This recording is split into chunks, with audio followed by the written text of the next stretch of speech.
एक डॉक्टर हैं इस शहर के जाने माने डॉक्टर A.K. दास, अमित दास के नाम से ये काफ़ी प्रसिद्ध हैं। और इन्होंने अभी अभी कुछ दिनों पहले अचानक राजनीति में क्या पॉजिटिविटी देखा कि उन्होंने राजनीति का रुख किया है। हमको ऐसा लगता है कि आप पॉलिटिकल सर्जरी के लिए इस क्षेत्र में आना चाहते हैं। आपसे हम जानना चाहेंगे कि राजनीति क्या पॉजिटिव लोगों के लिए वर्तमान में संभव रह गया है। आपके माध्यम से मैं अपने अजीम लोगों तक पहुंच पाऊंगा, इसके लिए आपने मुझे एक बढ़िया प्लेटफॉर्म दिया है। वैसे ये कहना बिल्कुल ही अनुचित होगा कि राजनीति में पॉजिटिविटी नहीं है।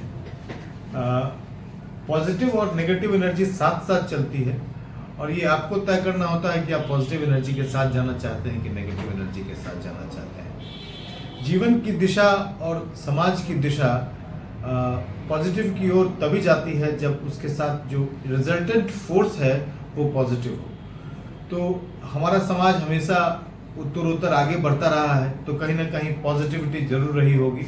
इसलिए राजनीति में पॉजिटिविटी हमेशा से है और हमेशा रहेगा। वर्तमान राजनीति से अधिकांश लोग नाराज हैं, खासतौर पर जो युवा सब आज का वर्ग जो है, युवा वर्ग, वो काफ़ी, जो हम लोग जिस समय राजनीति में थे तो छात्रों का लगाव होता था राजनीति से, काफ़ी गहरा लगाव था, लेकिन आज वह स्थिति नहीं दिख रही है।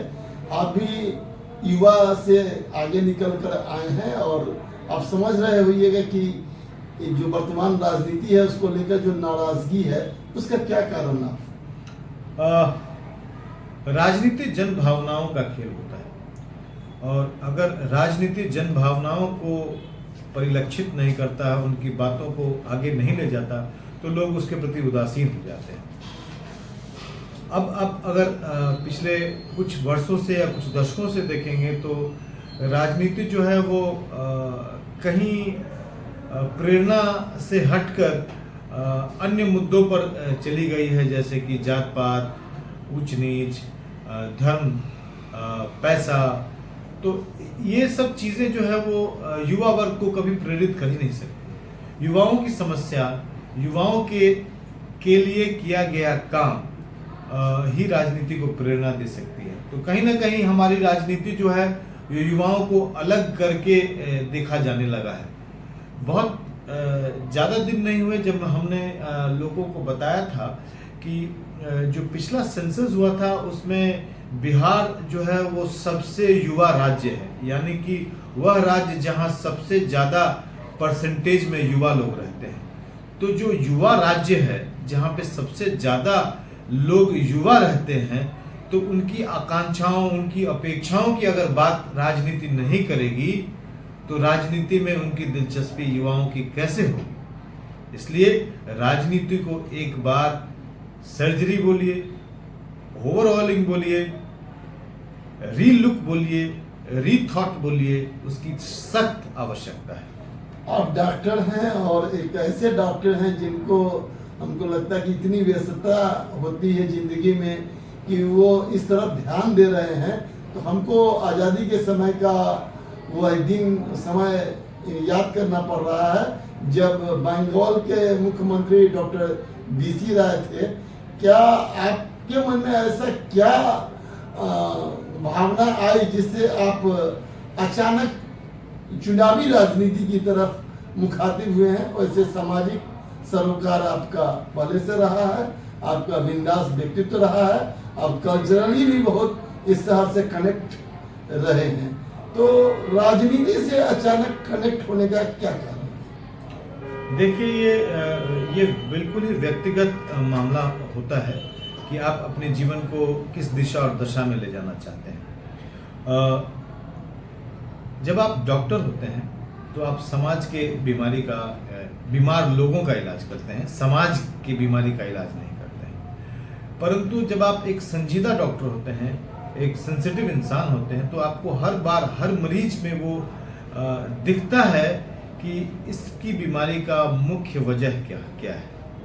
तो ज़्यादातर मुजफ्फरपुर में रहने वाले लोगों की बीमारी की वजह यहाँ की गरीबी है, यहाँ की नारकीय स्थिति में जीने का माहौल है, यहाँ के प्रदूषण है, यहाँ के स्वास्थ्य चरमराई हुई व्यवस्था है, अनुपलब्ध साधने हैं और कहीं ना कहीं अशिक्षा है।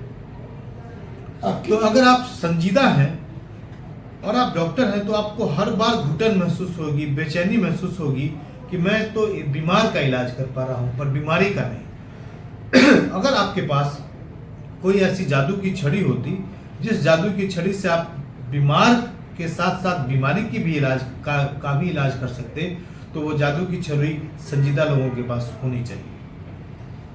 चुनाव लड़ने का मूल उद्देश्य आपका क्या है और आपने जन सुराज से ही चुनाव लड़ने का मन बनाया, इसके पीछे क्या आपका तर्क है?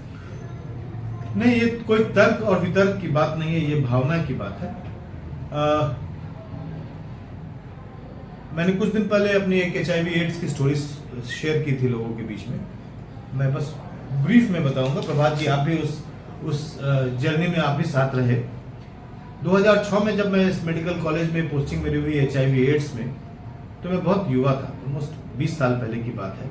और HIV सेंटर जो है इसके मेडिकल कॉलेज में पहली बार खुला था और वहाँ पे ज़्यादातर लोग जो HIV एड्स से पीड़ित होकर आ रहे थे वो पलायन वाले लोग थे, जो मजदूर लोग थे, जो यहाँ से दिल्ली, बम्बई, बेंगलोर, चेन्नई, अन्य राज्यों में जाकर मजदूर की जैसे काम करते थे, गरीब तबके के लोग, उन लोगों में HIV एड्स की संख्या बहुत थी। और हमारे एक कॉलम हुआ करता था कि वेदर ही इज माइग्रेंट और नॉट। तो और हम लोगों ने कई बार रेलवे स्टेशन पे अवेयरनेस का प्रोग्राम भी किया जिसके आप भी गवाह रहे हैं।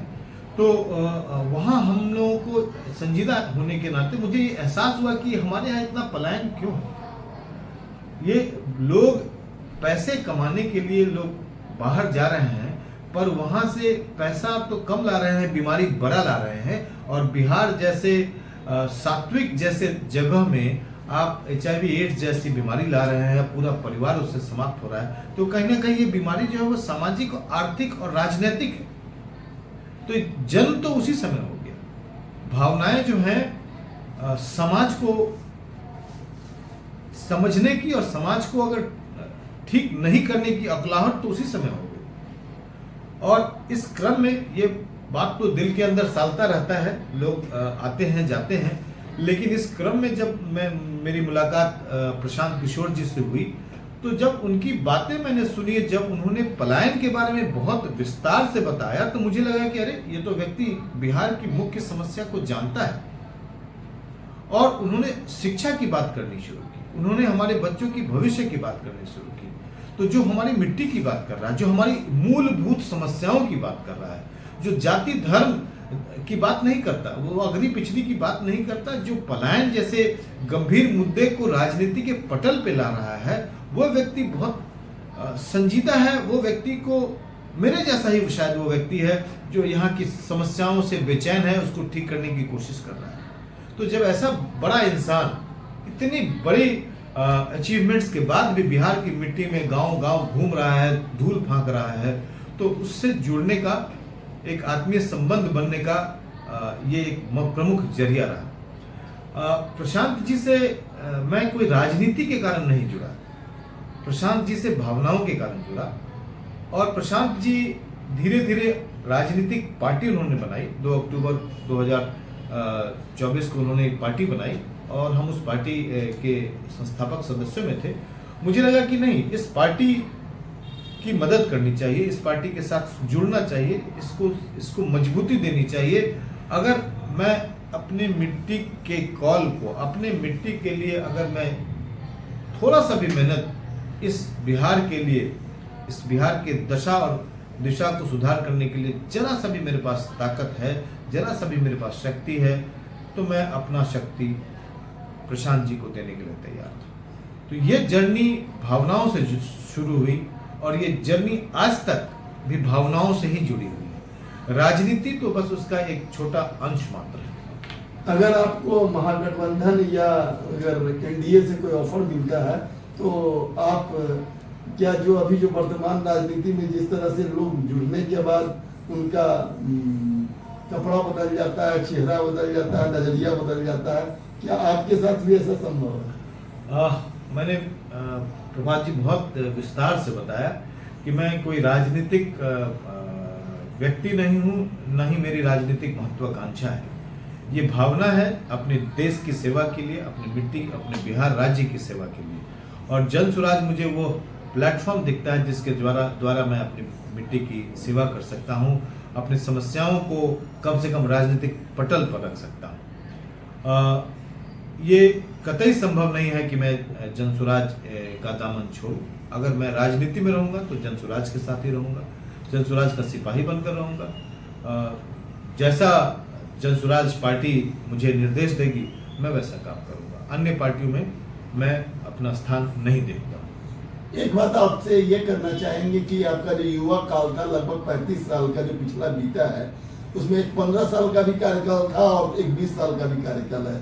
इस दोनों कार्यकाल में क्या अंतर आप देखते हैं?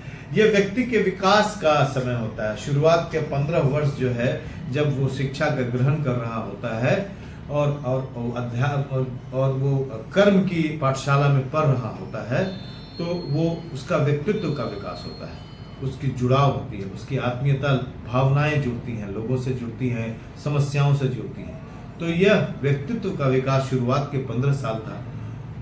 उसके बाद का जो वक्त था वो कर्म का वक्त था, जहां हमने अपने खून पसीने से, अपने एड़ी चोटी से मेहनत करके लोगों की मदद की, लोगों की सेवा की। चिकित्सा क्षेत्र में मुजफ्फरपुर में अपना एक स्थान बनाया, जगह बनाई, लोगों के दिल में अपनी जगह बनाई।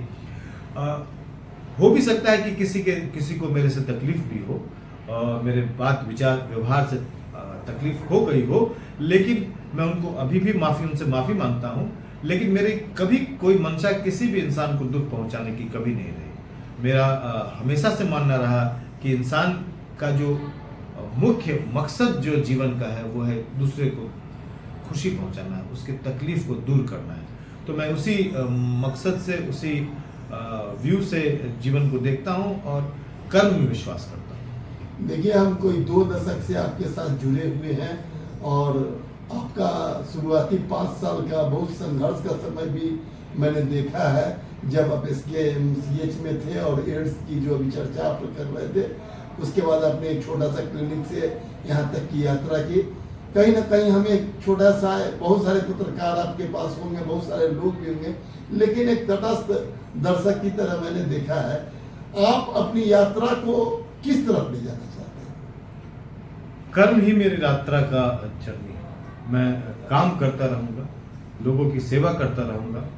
जब तक हमारे शरीर में शक्ति होगी, मेरा जीवन का मूल मंत्र सेवा होगा। ये है, था और आगे भी रहेगा। चिकित्सा के रूप में मुझे कई लोग प्रोफेशनल रूप से देखे होंगे, लेकिन कई लोग मुझे सामाजिक रूप से भी जानते हैं। जब मैं उनके कैंप्स में जाता हूँ, जब मैं उनकी मदद करने की कोशिश करता हूँ, मैं बहुत बड़ाई अपना नहीं करना चाहता, न करता हूँ, न करना चाहता हूँ, पर मैं हमेशा मेरा जो जीवन है, अगर प्रोफेशनल लाइफ है तो उसमें मैं एक्सेल करना चाहता हूँ, उसको बढ़िया से अपना जीवन को जीना चाहता हूँ। और जब मेरा सामाजिक जीवन है उसको भी मैं बहुत बढ़िया से जीवन जीना चाहता हूँ। तो मैंने अपने जीवन को इसी तरह से बैलेंस किया है कि चाहे वो सामाजिक जीवन हो, चाहे वो पारिवारिक जीवन हो, चाहे वो मेरा अपना प्रोफेशनल जीवन हो, उसमें मैं अपना बेस्ट दूँ। धन्यवाद प्रभात जी। लोक वार्ता न्यूज़ का मैं तहे दिल से शुक्रिया अदा करता हूं कि उन्होंने मुझे ये प्लेटफॉर्म दिया है जहां पे मैं अपनी बात को रख सकूं और अपने अजीम जनता, अपने प्यारे भाई बहनों तक पहुंच सकूं।